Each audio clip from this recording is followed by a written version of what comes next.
One must therefore learn what the enemy looks like and its behavior before one is able to know the presence of an enemy and the havoc it causes. Even though he be well attired, yet if he is posed, calm, controlled and established in the holy life, having set aside violence towards all beings, he truly is a holy man, a renunciate, a monk. Only rarely is there a man in this world who, restrained by modesty, avoids reproach. As a thoroughbred horse avoids the whip.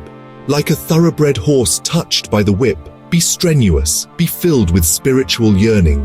By faith and moral purity, by effort and meditation, by investigation of the truth, by being rich in knowledge and virtue, and by being mindful, destroy this unlimited suffering. Irrigators regulate the waters, fletchers straighten arrow shafts, carpenters shape wood, and the good control themselves. When this world is ever ablaze, why this laughter? Why this jubilation?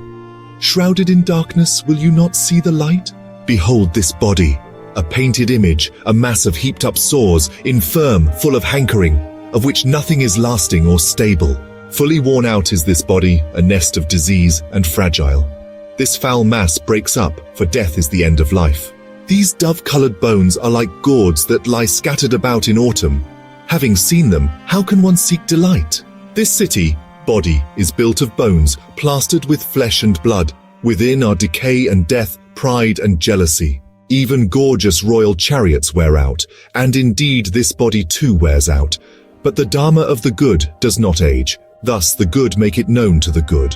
The man of little learning grows old like a bull. He grows only in bulk, but his wisdom does not grow. Through many a birth in samsara have I wandered in vain, seeking in the builder of this house of life. Repeated birth is indeed suffering. O house builder, you are seen. You will not build this house again, for your rafters are broken and your ridgepole shattered. My mind has reached the unconditioned. I have attained the destruction of craving. Those who in youth have not led the holy life, or have failed to acquire wealth, languish like old cranes in the pond without fish. Those who in youth have not led the holy life, or have failed to acquire wealth, lie sighing over the past like worn-out arrows shot from a bow. If one holds oneself dear, one should diligently watch oneself. Let the wise man keep vigil during any of the 3 watches of the night. One should first establish oneself in what is proper, then only should one instruct others. Thus the wise man will not be reproached. One should do what one teaches others to do. If one would train others, one should be well controlled oneself. Difficult indeed is self-control. One truly is the protector of oneself. Who else could the protector be? With oneself fully controlled, one gains a mastery that is hard to gain. The evil a witless man does by himself, born of himself and produced by himself, grinds him as a diamond grinds a hard gem.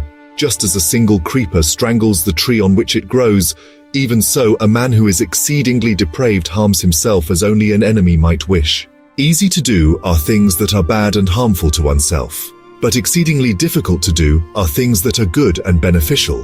Whoever, on account of perverted views, scorns the teaching of the perfected ones, the noble and righteous ones, that fool, like the bamboo, produces fruits only for self-destruction. By oneself is evil done, by oneself is one defiled, by oneself is evil left undone, by oneself is one made pure. Purity and impurity depended on oneself. No one can purify another. Let one not neglect one's own welfare for the sake of another, however great. Clearly understanding one's own welfare, let one be intent upon the good.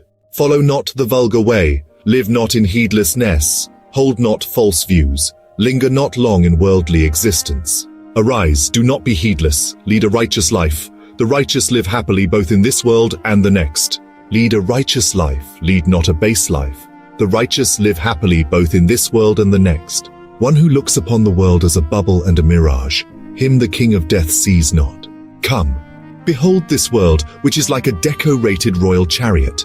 Here fools flounder, but the wise have no attachment to it. He who having been heedless is heedless no more, illuminates this world like the moon freed from clouds. He who by good deeds covers the evil he has done, illuminates this world like the moon freed from clouds. Blind is the world. Here only a few possess insight. Only a few, like birds escaping from the net, go to realms of bliss. Swans fly on the path of the sun, Men pass through the air by psychic powers. The wise are led away from the world after vanquishing Mara and his host.